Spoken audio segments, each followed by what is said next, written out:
We are seeing conflicts. We are seeing the effects of climate change. We saw the fallout of COVID-19. We see massive displacement around the world. So these crises build up because just because there come a new crisis in the headlines, well, it doesn't mean that the old crisis goes away. It just adds up.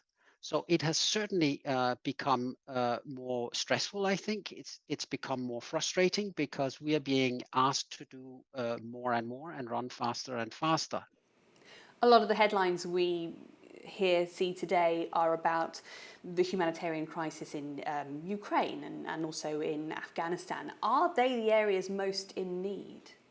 It's very true that there are certain very high profile crises that is on everybody's mind when we speak about this. You mentioned Afghanistan, we see Ukraine, obviously. We are seeing Somalia, for example, which is really, things are not going very well. The wider Horn of Africa is struggling with a drought that they haven't seen the likes of for 40 years.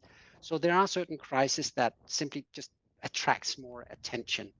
But we should not forget all those crises that are not so high profile, but where people are in need. So those are the crises, for example, in Burkina Faso, in Venezuela, in Haiti, in Chad, in Niger, and so on and so forth, where people are still in need and deserve our attention.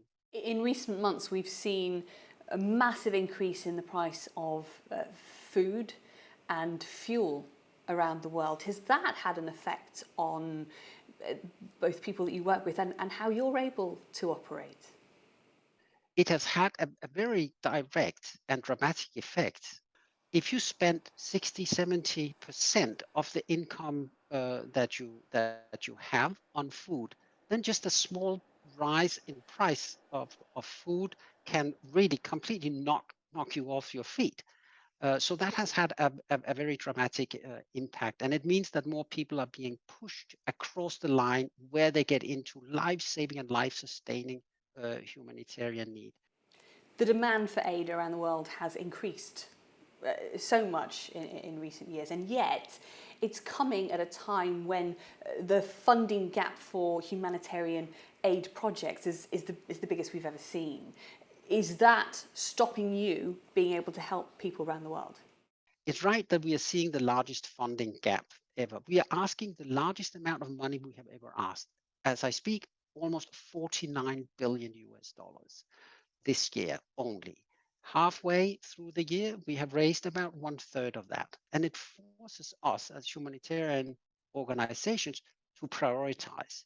And that is a very, very painful process that sometimes you have to take from the hungry to feed the starving. Why is that funding down, and what are you trying to do to address that? It's important to understand actually that the total amount of dollars that we get in is actually growing every year. The problem is that the bucket we need to fill is getting bigger.